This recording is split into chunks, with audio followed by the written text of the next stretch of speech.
എന്ന് നിങ്ങൾ കുറച്ച് പേര് മാത്രം തീരുമാനിച്ചാൽ നടക്കുന്നില്ലല്ലോ. നമ്മൾ വർക്ക് ഇട്ടാൽ അത് കാണാൻ ഒരുപാട് പേര് വേണ്ടേ? ഏ നല്ല ഹസ്ബൻഡ് ജോലിയൊക്കെ വിടുന്നുണ്ടല്ലോ, നമ്മളൊക്കെ പോകുമ്പോൾ എന്തൊക്കെ കേൾക്കണം. അല്ലടാ, ഞാനൊരു കാര്യം പറയാം.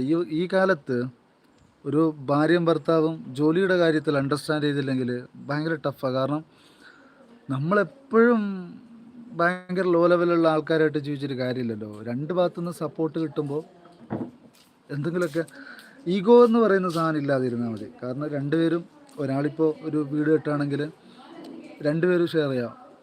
ഒരാൾ ചിലവ് കാര്യങ്ങൾ നോക്കും, പിന്നെ ഒരാൾ ആ വീടിൻ്റെ കാര്യങ്ങൾ നോക്കും. ഇന്നത്തെ കാലത്ത് ഇപ്പം അങ്ങനെ പോകാൻ പറ്റൂ, കാലം മാറി. പിന്നെ ജോലിക്ക് പോകുമ്പോൾ നമ്മൾ ചെയ്യേണ്ട കാര്യം എന്ന് പറയുന്നത് നമ്മൾ മാന്യമായിട്ട് നമ്മുടെ ഉദ്ദേശം എന്താണോ അത് നടത്തി തിരിച്ചു വരിക എന്നുള്ളതാണ്. ഞാനിത് പറയുമ്പോൾ ടോക്സിക്കായോ അല്ലെങ്കിൽ വേറെന്തായോ എടുക്കരുത്. ചില പെണ്ണുങ്ങൾ സത്യം പറഞ്ഞാൽ വിചാരിക്കൽ ജോലിക്ക് പോയി കഴിഞ്ഞാൽ ഇനി എനിക്ക് ഒറ്റയ്ക്ക് ജീവിക്കാൻ പറ്റും, എനിക്ക് സ്വന്തമായിട്ട് ജോലിയുണ്ട് എന്നാണ് ചിന്തിക്കൽ.